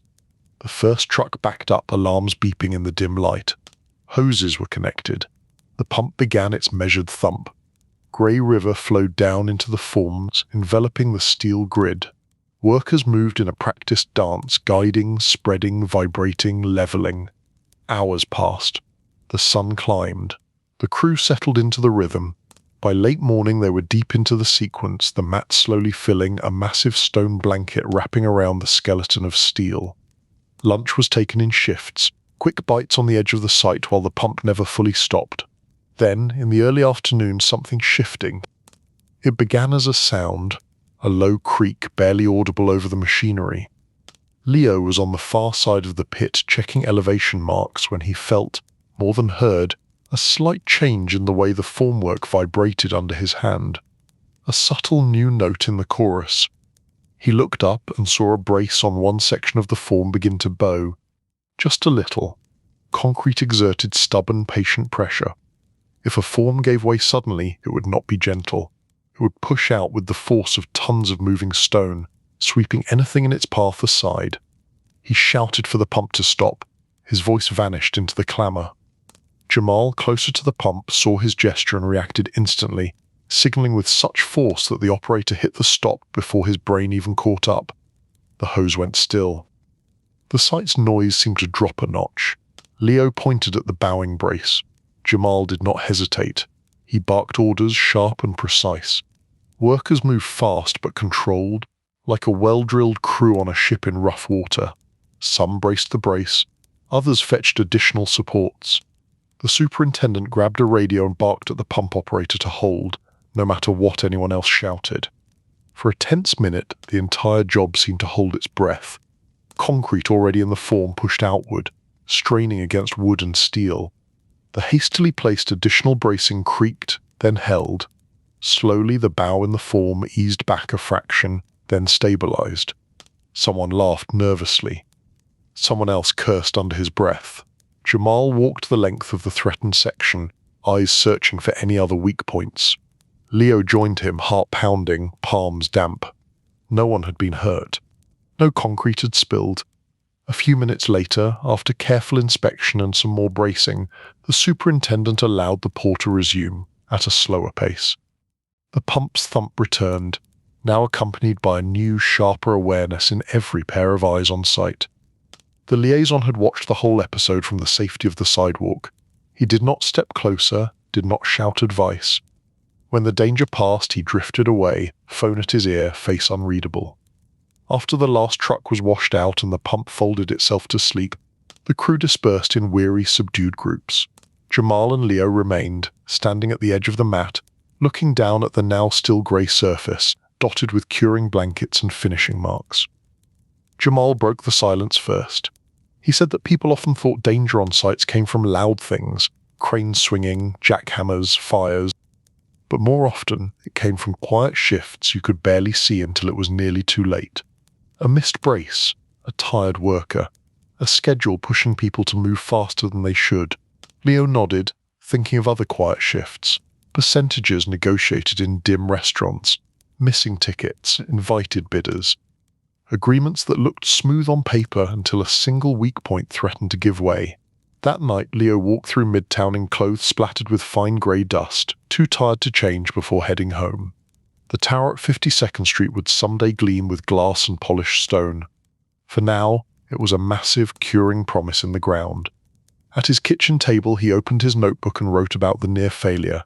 He detailed the brace, the timing, Jamal's orders, the pump stoppage. Then he added another section about unseen forces, about how pressure did not announce itself politely. It simply built until something adjusted or something broke. The next morning he delivered the recording from his meeting with the liaison, along with fresh notes about the 52nd Street pour, to the same downtown office. The investigators listened, brows tightening at certain phrases. When he mentioned the near collapse, they listened even more closely. They pointed out that the club's promise of smooth jobs did not extend to safety. Their concern was money and influence, not bracing. They needed people like Leo and Jamal to keep the physical structures standing while they tried to reshape the invisible ones. Leo left with the sense that the world he had stepped into had its own unstable forms. Legal cases, informants, wiretaps, deals. All required careful bracing too, or they would buckle under the pressure. Back on site, the mat foundation continued to cure. Workers moved on to columns, to walls, to stair cores. The city passed by at street level, mostly unaware that deep below, a few men had felt the weight of both concrete and conscience shifting beneath their hands. Chapter 7. Paper Trails and Quiet Recordings. The downtown office where Leo now made regular visits was still as unremarkable as ever. Beige corridors, doors that looked like they all led to the same supply closet. A break room where the coffee tasted like it had been brewed in the era of rotary phones. If television shows were to be believed, this kind of work involved dramatic boardrooms and mood lighting. In reality, it involved paperwork. The investigators loved paperwork. On his third visit, Leo arrived with a banker's box that had once held reams of blank forms. Now it held his notebooks, copies of bid summaries, and carbon paper ghosts of delivery tickets. He carried it as if it were full of fragile glass. In a way, it was. Each page was a shard that fit into a larger pattern. The man in the cardigan helped him set the box on the conference table. The woman with the stack of files greeted him by name, offering coffee that he politely declined. The tired-eyed man who seemed to lead the team joined them a minute later, tie already loosening as if in anticipation of a long session. They went through the contents slowly. They asked Leo to walk them through certain notations in his careful handwriting. This load arrived late but was accepted with corrective measures. That crew list contained names that never seemed to pick up a shovel. This bid looked artificially high, as if meant to lose gracefully so another company could win. They seemed particularly interested in the missing tickets. They knew, as Leo did, that missing paperwork could be harder to explain than sloppy paperwork. Sloppy suggested human error. Missing suggested purpose. They showed him charts where their own data now mingled with his. Lines connected shell companies and union locals. Highlighted rows pointed to jobs where identical concrete suppliers had taken turns losing and winning in neat rotation. It was like looking at a structural drawing where the load path had been traced in bright ink. The cardigan man asked whether Leo was willing to keep recording. Note every interaction. Only those where the talk clearly turned to percentages, to labour peace, to who would get which piece of which job. Leo agreed, though his stomach did a small slow turn at the thought. They gave him an updated device, this it even more discreet. A little rectangle that could vanish into the lining of a jacket or the pocket of a work shirt. They coached him on question to ask that would draw out the club's assumptions without making him sound out of character. He left feeling both heavier and lighter. He had allies now, names and faces in a bland office who took his notes seriously. Still, he walked home by a different route than usual, checking reflections in windows by habit rather than need. At Riverside, life rolled on as if nothing had changed. Trucks were dispatched, invoices sent, checks chased. Maria still fought with the bank and the fuel supplier and the insurance agent, juggling due dates like a circus act no one applauded. Jamal continued to corral crews with his mix of jokes and stern looks. Workers came and went, arguing about sports and rent and the best food truck routes. Only a few people knew that a second set of ledgers was now being kept in Leo's notebooks. In addition to cubic yards and labour hours, he was tracking patterns of conversation. He noted calls from the liaison, casual mentions of preferred subcontractors, offhand comments about which jobs counted as club work and which did not. He kept the tone of his days as normal as possible. He still nagged about cover over rebar. He still ruined his shirts with coffee stains when he should have known better. Inside, he had shifted from being a man watching numbers to a man capturing evidence. The roles overlapped but did not feel the same. The first time he recorded a conversation in Maria's office, his hands felt colder than the coffee in his mug. The liaison had dropped by unannounced, full of news about a new project downtown that he hinted would soon need reliable concrete suppliers. He spoke of how well the 52nd Street job was progressing, praising the lack of disruptions and accidents. He slipped in a comment about how these things happened when everyone in the club pulled in the same direction. Maria responded with her usual careful politeness. She thanked him for the praise, asked a few pointed questions about pricing pressures, and made it clear that Riverside was nearing its limit on how many extra crew members it could absorb without sinking its margins. The liaison countered with a reminder that a good reputation within the circle could be worth more than a few percentage points on paper. The little device in Leo's shirt pocket captured it all. The easy tone, the coded language, the unspoken expectation that they would pay for the privilege of peace. After the liaison left, Maria closed her door and leaned against it for a moment, eyes closed. Leo knew she had seen him thumb the small switch on the recorder at the beginning of the meeting. She opened her eyes and met his gaze. She said that if they were going to keep playing both sides of this game, they needed to be very sure of what they hoped to win. Staying in business was one goal, sleeping at night was another. She hoped they would not have to choose between them. He told her, quietly, about his latest visit downtown, about the chart with coloured pins, about the way the investigators talked about reshaping the industry instead of simply punishing a few visible names.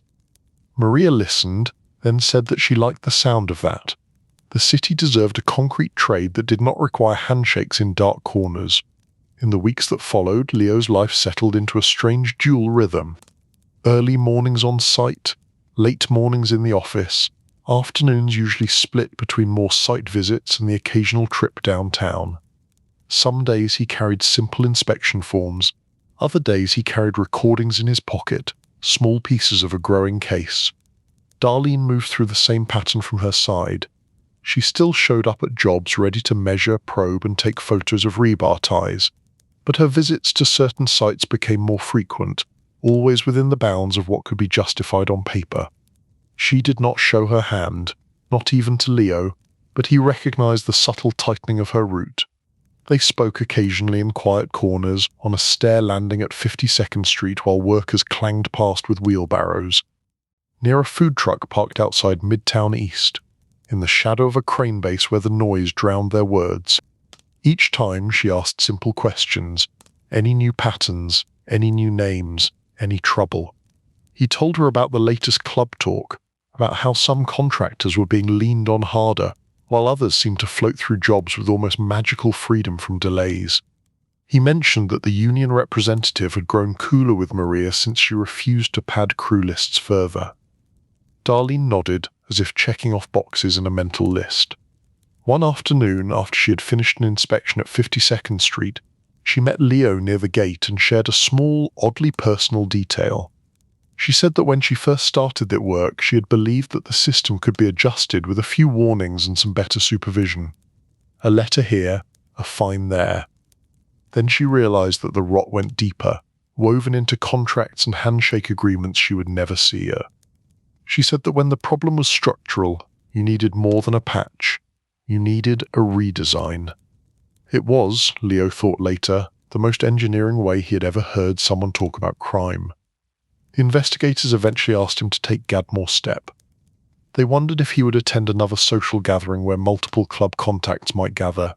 Perhaps a holiday dinner, perhaps a charity event where contractors, union officials, and other intermediaries mixed. The idea was to capture not just one man's words, but the chorus. Leo hesitated. Recording a where-on-one conversation in an office felt one way. Wearing a device in a crowded room felt like something out of a spy novel, even if the reality would be more stale breadsticks than high-stakes glamour. Maria, when he raised the idea with her, surprised him by saying he should consider it. She pointed out that the people who had been quietly taxing the city's concrete work for years counted on everyone else keeping their heads down, shining a focused light on them, even if it meant sitting through another tepid pasta dinner, might be worth it. The holiday season crept in while they debated.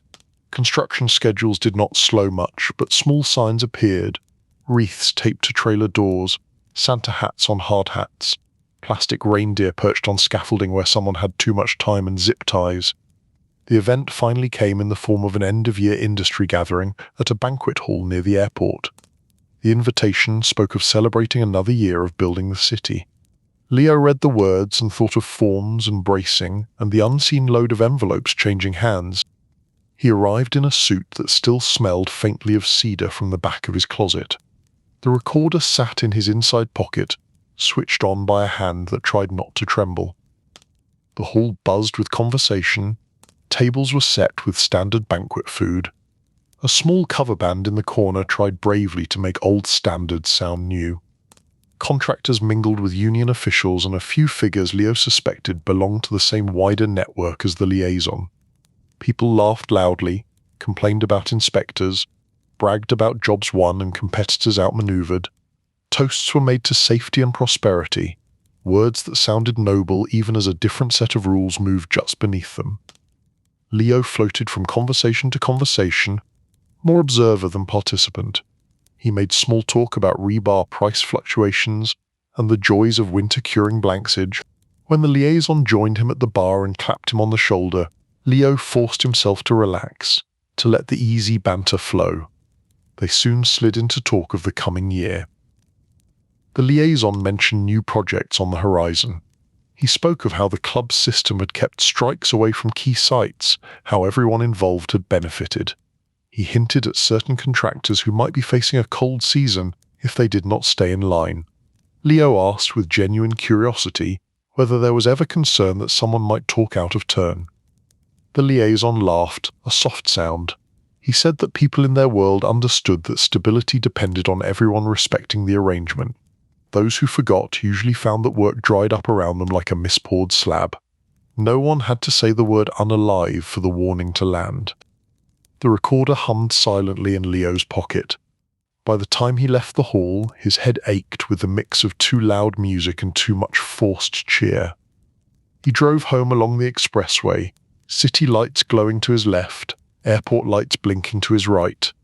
Somewhere behind him, in that hall, deals would continue even after the band packed up. He felt the odd sensation of having been both present and distant, like an engineer watching a load test from behind a thick window.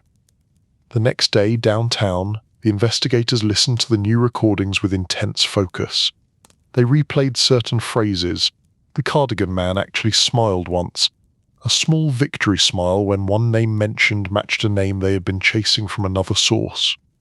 The woman with the files added pages to multiple folders. Leo watched, feeling a strange mix of satisfaction and unease. They assured him that his role would soon shift from gathering to waiting. As the case deepened, they would rely less on new conversations and more on assembling what they already had. They hinted that larger moves would come, but not yet. Driving back to Queens, Leo looked at the city as if it were a project reaching the end of wine phase. Footings poured, columns rising, inspection notes piling up. Somewhere ahead, a major pour was coming. Courtrooms instead of pits, witness stands instead of pump trucks. He wondered how solid things would feel once that concrete set. Chapter 8: Thunder in Courtrooms and Dust on Sites. The winter that followed settled over New York with a grey persistence. Snow arrived in thin, messy bursts that turned to slush by noon, leaving the city cold and damp rather than clean and white. On construction sites, heaters hummed near curing concrete, and workers shuffled in extra layers, breath fogging the air. For a while, life at Riverside felt almost normal again. The 52nd Street Tower climbed Dane level at a time, concrete slabs becoming floors becoming something that looked more like a building than a diagram. Midtown East moved closer to topping out, steel skeleton filling with walls and ductwork. Trucks rolled, hoses hissed, clipboards filled with numbers. The investigation retreated into the background. Leo still visited the downtown office occasionally, but less often. The investigators were busy with things he did not see, pursuing lines opened by his recordings and Darlene's reports, and whatever other sources they had cultivated over the years. They told him, when he did come, that patience was as important as evidence. Cases like this were built not in days but in layers. Then, one cold morning, the city woke to a different kind of noise. Leo was in the canteen when the radio, usually background chatter about weather and sports, cut to a breaking news bulletin. The announcer's voice was calm but carrying. Several high-ranking members of organized crime families and associated union officials had been indicted in a sweeping case involving labor racketeering and control of the concrete industry. The words washed over the room like a slow wave. Conversations died mid-sentence. Forks paused halfway to mouth. Someone turned up the volume with a greasy thumb. The announcer spoke of a concrete cartel that had fixed bids on major projects, of clubs of approved contractors who had divided the most lucrative work among themselves, of unions whose leadership had turned labor peace into a commodity. There were mentions of secret payments, no-show jobs, and silent threats.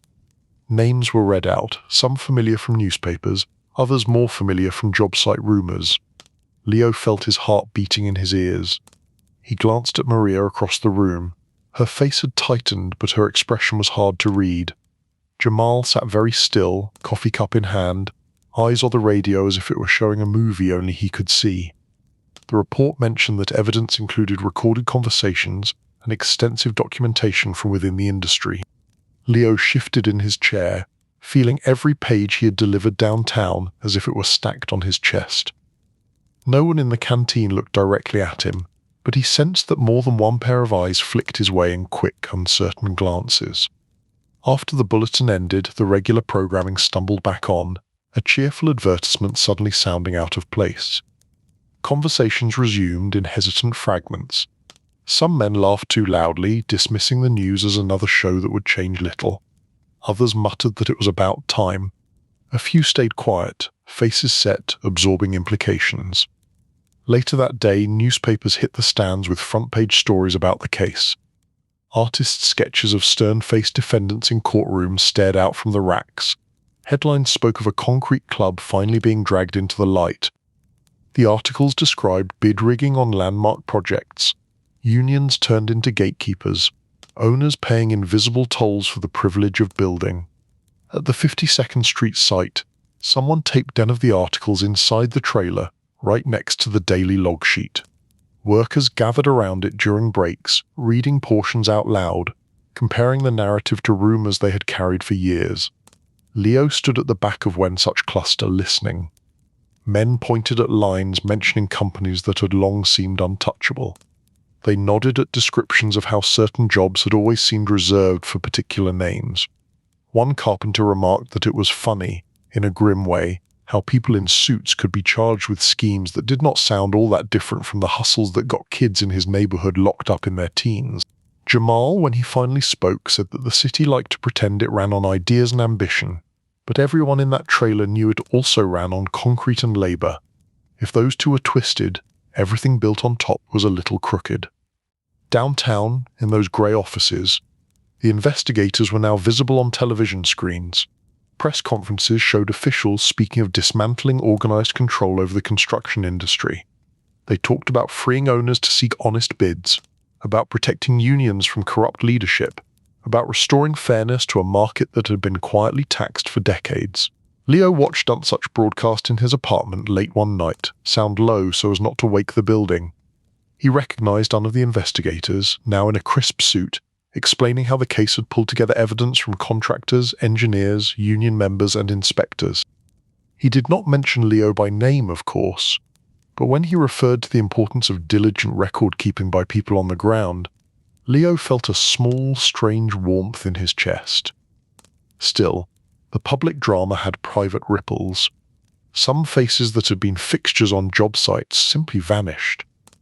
The liaisons stopped dropping by Riverside. Phone numbers that had once always picked up now rang to disconnected tones. Union representatives grew suddenly more formal, more careful about what they said in trailers and canteens. Maria received a visit from two men in dark coats, but they were not there to push percentages. They were there to thank her, in guarded terms, for her cooperation. They explained that Riverside would not be named as a target in any proceeding. In fact, the company might find itself seen as a quieter kind of example, a firm that had operated near the edge of the club's influence, without surrendering fully to it. After they left, she sat at her desk for a long time, staring at the piles of invoices and rate sheets that had nothing to do with courtrooms. She called Leo in and told him that for the first time in months, she felt as if she could inhale fully. He reminded her that the market would not transform overnight. Some habits, once set, did not crumble just because a judge banged a gavel. She agreed. There would be other pressures, other lobbies, other schemes, but at least this particular arrangement, this concrete club that had shaped who got to build which part of the skyline, was finally cracked. On site, the shift was subtler but real. There was less talk about club jobs, more about inspections, schedules, and bids in the plain sense.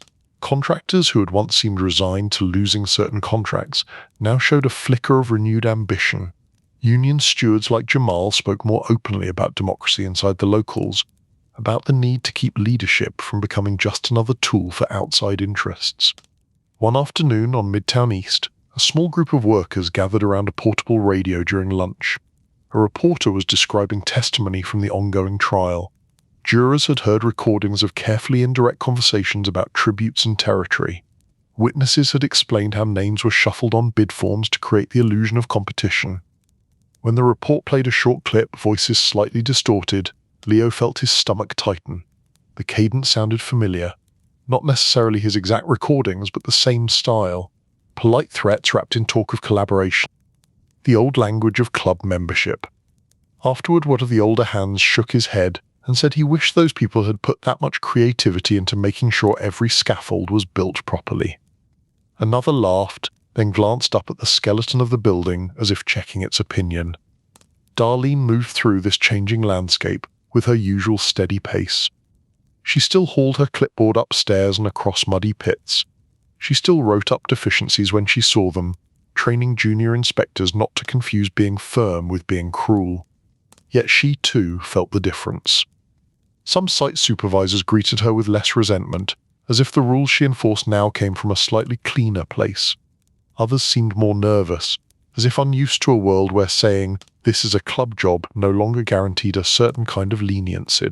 One day, after an inspection at 52nd Street where everything passed on the first try for once, she joined Leo and Jamal on an unfinished floor that looked out over the river. The wind tugged at their jackets. Below, traffic moved in small shining lines. They talked about the trial, about how surreal it felt to hear phrases from their private world echoing in a courtroom. Jamal joked that one day they would make a documentary about Ollie and cast someone impossibly handsome to play him. Darlene suggested an actor with a permanently raised eyebrow. Leo said he would insist that they get all the math right in the script, or he would walk off set. Under the joking there was genuine relief. They had all made choices that could have gone badly. Talking to investigators, keeping notes, drawing lines in conversations with people who were not used to hearing no. Now, watching cranes swing and forms rise, they allowed themselves a moment of quiet pride. Of course, the city did not stop building for trials. Dust still flew on sites mixing with snow flurries. Pumps still clogged at the worst moments. Deliveries still got lost in the maze of streets. The world did not become noble overnight because a concrete club had been named in headlines. At Riverside, new headaches replaced old ones. Insurance audits demanded detailed histories of every job. Owners, newly emboldened, pressed for lower prices, arguing that with the club exposed, everyone must have room to cut. The bank remained as unforgiving as ever, sometimes more so. Maria grumbled that apparently only certain kinds of risk made it into dramatic news conferences. Overdraft fees did not. But there was a different flavour to the strain. When they lost a bid now, Maria and Leo could more often point to simple arithmetic rather than invisible chalkboards. When they won one, they could believe, if only cautiously, that it had something to do with their actual proposal. One evening, Leo sat at his kitchen table with a newspaper spread open. A long article traced the history of organised influence in the construction trade. It spoke of the concrete club as something that had shaped an era, with references to court documents and statements from law enforcement. The tone was almost historical already, as if the writer were describing a storm that had passed. He looked up from the page at the wall of his small apartment. It was still the same off-white paint, slightly cracked at the corners, yet he felt as though a layer of dust had been wiped from some unseen surface. He took down his notebook from the shelf. Many of its pages were now part of official files elsewhere. What remained were newer observations, notes from jobs that had begun after the indictments. He flipped through them. There were still delivery issues, still human errors, but there was less coded language, fewer references to club expectations, more mention of actual specifications and testing labs and curing schedules. He added a final note under one of the recent jobs. He wrote that the load path of influence had shifted, not vanished, but altered. Some of the weight that had once travelled through backroom agreements now travelled through more visible channels. Regulations, contracts, union meetings where members felt just a little bolder about asking hard questions. Weeks later, as the trials moved toward verdicts and sentencing, Leo and Maria found themselves summoned to meet with the investigators would last time. This time, the mood in the small conference room was almost relaxed. They were told in careful language that their cooperation had been important. The recordings, the documentation, the willingness to explain everyday practices in plain terms had helped make a complex case comprehensible to jurors. They were reminded, again, that official thanks would be quiet, their names would not appear in headlines, their reward would be a slightly fairer field to work in, and the knowledge that the city would, perhaps, be poured a little more honestly going forward. Maria accepted this with a nod. She said that she had never wanted to be famous.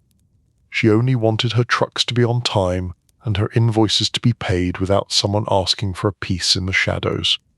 Leo joked that she set the bar high.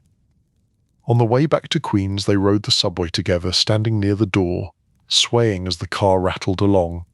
Maria watched the other passengers for a moment before saying that she wondered how many of them worked in buildings whose concrete had been touched by the club.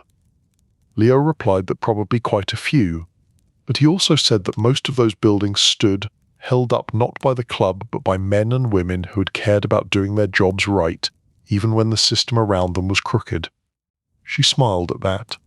She said that maybe, someday, people would talk about the club the way they talked about old code books. as something to learn from, but not to live by. Outside, the train burst from underground onto an elevated stretch. The city unfurled around them, a dense forest of brick and glass and steel, every tower a stack of stories layered on top of footings sunk deep into the earth. Somewhere under many of those foundations, a little of the club's shadow remained, almost impossible to scrub out completely, but in the spaces between, new work was being done under different rules.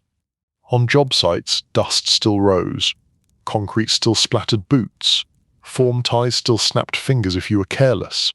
In trailers, radios still argued with televisions over whether the Yankees or the Mets would ever get their acts together. The difference now was subtle but real. When someone said this is how we have always done it, there was more willingness in the room to reply, so maybe it is time we do it differently. Chapter 9. Cleansing the Forms. Spring crept back into the city without asking permission. Snow retreated into gutters, leaving behind the usual grey ghosts. Work on the 52nd Street Tower shifted from the heavy roar of concrete pouring to the more intricate sounds of interior construction, drills, saws, the muffled thump of boots on new floors. For Riverside, the season brought a different kind of noise, not jackhammers but letters. The first thick envelope arrived on a Monday morning. Maria slit it open with a butter knife and frowned at the logo at the top. It was from a federal agency with a long name and a longer list of expectations. The letter announced a routine audit of their past work, focusing on billing, labor practices, and compliance with revised regulations that had grown out of the recent concrete cartel case. Maria read it twice, then handed it to Leo. He scanned the carefully phrased paragraphs and nodded. He had been expecting something like this. When an industry got shaken, the dust landed in the form of new forms. Soon more envelopes followed, notices of updated reporting requirements, requests for documentation on certain jobs, invitations to attend informational sessions on ethical contracting. A lesser owner might have stacked them in a drawer and hoped they went away. Maria put them on her desk in a neat pile and sighed deeply. She called Leo and Jamal into the office and spread the letters out like a strange deck of cards. She said that apparently they were now considered part of the club of honest people who had to prove how honest they were. Jamal snorted softly and said that he was happy to show anyone his pay stubs if it meant he never again had to hear polite talk about percentages in little back rooms. They decided, together, that Riverside would lean into the new rules rather than fight them. Leo was already used to keeping more notes than anyone had asked for. He simply turned his habit into a formal system. He created updated checklists for each job, including space for the extra details the auditors liked, batch numbers linked to exact pour locations, labor rosters tied to specific tasks, logs of communications that had once been dismissed as unnecessary. Maria updated their internal policies, writing them in plain language so that even the driver who hated paperwork most could follow them. No off-the-book crews, no cash side deals, no ghost hours on club jobs that were not supposed to exist anymore. She posted a simple statement in the canteen, saying that Riverside could not promise easy days, but it could promise honest ones. The workers reacted in their own ways. Some grumbled about the extra signatures and the new timesheet formats. Others shrugged, more interested in whether the coffee machine would ever be fixed properly. A few older hands, who had seen enough cycles of schemes and cleanups, said that if more paperwork now meant fewer whispered threats later, they could live with it. The audit team arrived in early summer. 2 people, one younger, one older, carrying laptops and portable scanners. They set up in the small conference room near Maria's office, surrounded by stacks of boxes that Leo had prepared, each labelled by job and year. The auditors were polite, almost apologetic, as if aware that their presence added stress to an already tight operation. For days, they combed through records. They asked questions about certain invoices, about vendor relationships, about a few subcontractors whose names now appeared in court documents. Maria and Leo answered as fully as they could. In some cases, they had to admit that they had once worked under club-influenced conditions, but they were clear about the lines they had drawn and the changes they had made since. At lunch breaks, the audit team drifted into the canteen, where Jamal made a point of including them in small talk. He joked that they were the newest crew on site, armed with laptops instead of hammers. The older auditor laughed and said that numbers could hit hard when you were on the wrong side of them. When the audit finally wrapped, the report they left behind was not spotless, but it was acceptable. There were recommendations, notes about tightening controls, suggestions for clearer separation between estimating and purchasing. There were no accusations of fraud, no hints of charges. Maria read the summary and let out a long breath she had been holding for months. She held a small meeting in the yard, gathering the drivers and crew leaders and office staff. She told them simply that Riverside had survived scrutiny. They had some improvements to make, some new habits to learn, but they were not being dragged into any courtroom drama. She thanked them for doing their jobs through all the uncertainty. She did not mention Leo's quiet role in helping bring the cartel case to life. She did not need to. Some people knew, others suspected. Most simply appreciated that their paychecks were still coming. Work continued. They lost a bid on a sizable downtown job when a larger company undercut their price by more than Maria could explain without suspecting that some old habits still lingered in corners of the industry. They won a contract to pour a series of smaller community projects in Queens and Brooklyn. Schools, a health clinic, a library expansion. Jobs that would never make glossy magazines but would hold up pieces of people's everyday lives. On those smaller sites, Leo found a different kind of satisfaction. The owners were less distant, more likely to stand in the mud beside him and ask about how long the concrete would take to cure. Inspectors still arrived with their clipboards, but now some of them carried Darlene's influence in their more confident question about testing and record-keeping.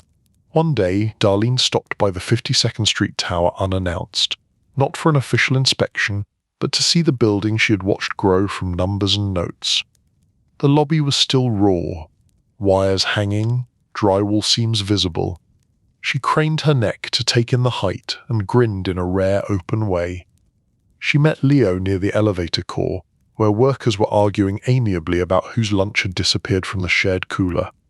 She said that it was strange to see in nearly finished form what had once been lines on paper and empty air above a pit. She also said that every time she saw one of these towers, she thought about all the invisible decisions that held it up. They rode a construction elevator to a high floor, stepping out into a wide space with floor-to-ceiling windows that framed the river and the jagged line of the opposite shore. The city stretched out like a map. Traffic crawled. Barges moved on the water. Tiny figures crossed intersections. Darlene leaned on the temporary rail and asked Leo if he had ever imagined, when he first started making notes about slump and rebar, that those notes would end up being part of a federal case history. He admitted that he had mostly imagined them ending up in dusty boxes or the trash. She told him that in an internal training session the week before, his documentation had been mentioned, without name, as an example of how small persistent honesty could add up. She apologized for embarrassing him and then chuckled at the way his ears turned red. She shared that inspectors now had new guidance, shaped in part by what the investigations had learned. They were encouraged to watch not just for code violations on site, but for patterns in contract awards and crew assignments. It would not solve everything, she said, but it meant the next generation of inspectors would be slightly less blind to the quiet pressures that had once seemed like weather. Back in Queens, Riverside's office evolved. Maria invested in a basic computer system to handle some of the tracking Leo had been doing by hand. He grumbled at first, muttering that a machine could never match his notebook, but soon saw the advantage of being able to summon reports with a few keystrokes. The system did not replace his notebooks. It simply sat beside them, a parallel record. On a slow afternoon, between bids and site visits, Maria asked Leo to sit down for a different kind of talk. She had been thinking, she said, about the future. Not the next job or that after, but the next few years. She pointed out that they now had, through rather stressful experience, a kind of expertise that not many small firms could claim. They understood both the technical side of concrete work and the ethical pitfalls that could twist it. They had navigated the club's orbit and emerged without being pulled fully into its gravity. She floated the idea of a new arm of Riverside, a small consultancy attached to their contracting work that would advise smaller developers and public agencies on how to structure concrete projects to reduce the likelihood of backroom distortions, clear specs, open testing processes, transparent bid criteria, a service that might not make them rich, but could broaden their base and, as she put it, let them sell honesty as a product. Leo listened, intrigued despite himself. He imagined sitting in a community board meeting, explaining in simple terms how to read a concrete proposal or how to ask the right question when a contractor promised miracles. He thought of young engineers joining the trade without the assumption that invisible clubs would decide their career paths. Jamal, when called in for his opinion, said he liked anything that might make it easier for workers to know that if a job went wrong, it was because someone miscalculated a beam, not because someone miscalculated a tribute. He volunteered to be the resident philosopher, offering on-site seminars titled How Not to Let Quiet Pressure Crack Your Backbone. They laughed, but the idea stuck. Over the next months, between pours and audits, they drafted simple pamphlets. One explained what labour peace should mean when it was not being used as a code word for keeping certain people happy. Another outlined the basics of concrete quality for non-engineers, using hand-drawn diagrams and Jamal's steady, friendly tone. The first time they were invited to speak about these topics, it was at a small community meeting in a school gym. The chairs were metal, the sound system crackled, the coffee in the back tasted like it had been warmed 3 times. Yet the question from the audience was sharp and sincere. People wanted to know how to tell if a project was being run cleanly, how to read cost overruns that might hide something more. Leo, standing at a folding table with a rolled-up drawing in one hand, realized that he was, in his own quiet way, helping to redesign more than buildings. He was helping to redesign trust. That night, he wrote in his notebook about the experience. He noted that while the concrete club had once used knowledge as a gate, sharing only what suited them, he and his colleagues were now trying to use knowledge as a bridge. It was a less dramatic image, but none he preferred. The 52nd Street Tower neared completion.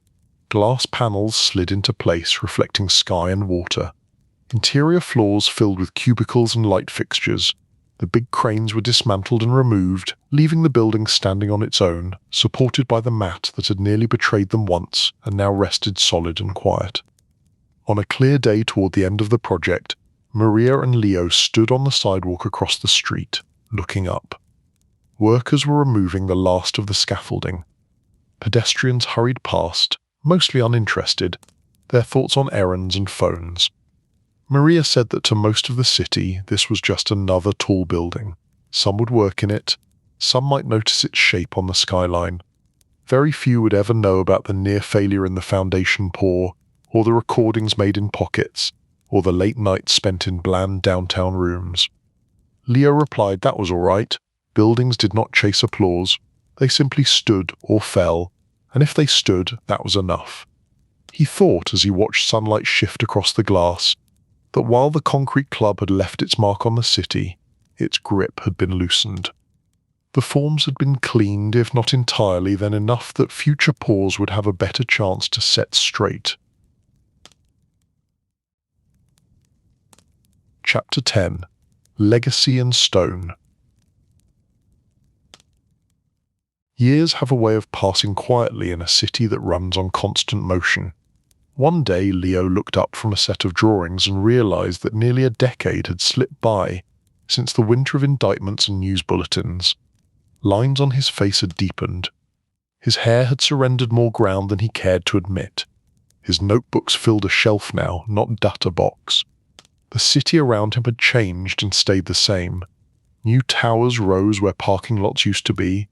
Old brick buildings were cleaned and polished or knocked down altogether. Train lines still rattled, food carts still steamed at corners. The skyline had grown a few new teeth, but anyone who had not watched it daily might not have noticed. One bright afternoon, Leo found himself with a rare free stretch between meetings. On impulse, he decided to take a walk rather than bury himself in emails. He left the Riverside office, now a little more modern but still cluttered, and caught a train into Midtown. He stepped out near 52nd Street, the familiar intersection now lined with slightly different stores but the same stubborn rush of traffic. The tower he had helped pour into existence stood firm, glass gleaming, its lobby full of people swiping badges and checking phones. For a moment, he simply stood on the opposite sidewalk, watching. Office workers spilled out for late lunches, shoulders draped with coats. A delivery person balanced boxes on a cart. A maintenance worker leaned on a mop in a quiet corner of the glass front, taking a short break that union rules, if followed, now officially recognized. He remembered the pit, the forest of rebar, the near bow in the form, the day Jamal's shout had cut through machine noise and stopped a pump in time. None of that history showed on the finished surface. That was the nature of both construction and conscience. The struggles were buried in the foundation. The visible part was the calm rising. He went inside, past a polite security guard and a bank of turnstiles. The lobby had the usual polished floors and tall plants, art on the walls that looked expensive and carefully neutral. He walked around the perimeter, looking for some small plaque that might acknowledge the people who had poured, tied, inspected. There was none, just the building's name in brushed metal letters and the logos of major tenants. He smiled at himself. The need for recognition, he knew, was a human tendency. Concrete did not crave thanks. It simply sat, doing its job, bearing weight without complaint. Back outside, he continued his walk. He passed other towers he had touched, in small ways or large. Midtown East, now finished and hosting a mix of firms that came and went as leases changed. A smaller office building where he had once argued at length over a change order involving a loading dock slab. A community centre downtown where the gym floor still smelled faintly of rubber and cleaning agents when he visited for a nephew's basketball game. Later, back in Queens, he flipped through channels on his television and landed on a documentary channel. The title at the corner of the screen mentioned the history of organized influence in New York construction. He set the remote down and leaned back, curiosity outweighing the urge to find something lighter. The documentary moved through old black and white footage of street crews and early Union marches. It showed grainy images of concrete trucks from another era, men in caps and heavy coats standing beside them. Then it shifted to the surge of the 1970s and 80s. Tall towers rising. Organized crime families embedding themselves in unions and contracting firms.